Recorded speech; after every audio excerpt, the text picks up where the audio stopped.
నారాయణ పాద పంకజం కరోమి నారాయణ పూజనం సదా వదామి నారాయణ నామ నిర్మలం స్మరామి నారాయణ తత్వమవ్యయం. అస్మద్గురుభ్యో నమః. ప్రియ భగవద్బంధులారా, శ్రీ శ్రీ శ్రీ నిత్య శుద్ధానంద స్వామి వారు మహాత్ములు. వారు సిద్ధి పొంది 2 సంవత్సరాలు పూర్తయిపోయి 3వ సంవత్సరంలో ప్రవేశిస్తోంది. కాలం త్వరగా జరిగిపోతోంది. మహానుభావులు కోల్పోయినటువంటి ఈ సమాజం మహానుభావుల కోసం ఎప్పుడు అన్వేషణ చేస్తూనే ఉంటుంది. సమాజాన్ని బాగు చేయడం కోసము అని కొంతమంది మహాత్ములు ఈ లోకంలో కొన్నాళ్ళుండి ఎప్పుడు వాళ్ళు జీవించేటట్లుగా సత్కార్యాలను చేసి వారిదైనటువంటి ముద్రను వేసి ఈ సమాజాన్ని నుంచి నిష్క్రమిస్తారు. అలాంటి మహానుభావులలో నిత్య శుద్ధానంద స్వామి వారు అగ్రగణ్యులు.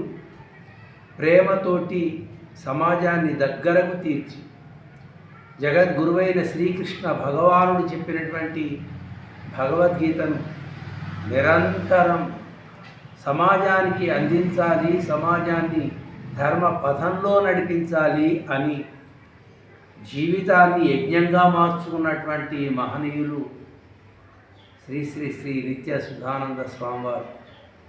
వారి ఆరాధనా ఉత్సవాలు జ్యేష్ఠ శుద్ధ షష్ఠి తిథి నాడు ఈ గంగాపురం ఆశ్రమంలో సాగుతుంది.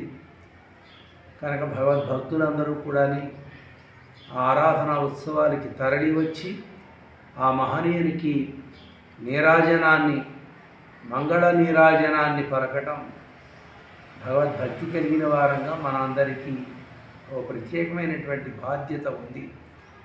మహనీయులు వారు దేహంతో ఉన్నా, దేహం సాధించిన వారి అవసరం సమాజానికి ఎప్పుడు ఉంటుంది. కనుక అలాంటి మహాత్ములను మనం సంస్మరణ చేయాలి. భగవద్గీతలో భక్తుడైన వాడికి ఉండవలసిన లక్షణాన్ని భగవద్గీతలో స్వామి చెప్పారు.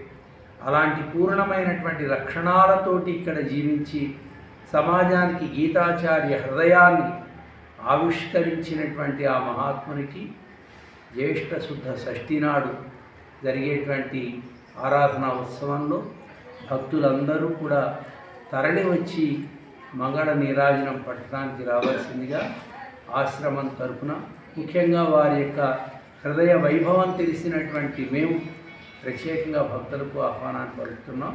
జై శ్రీనారాయణ.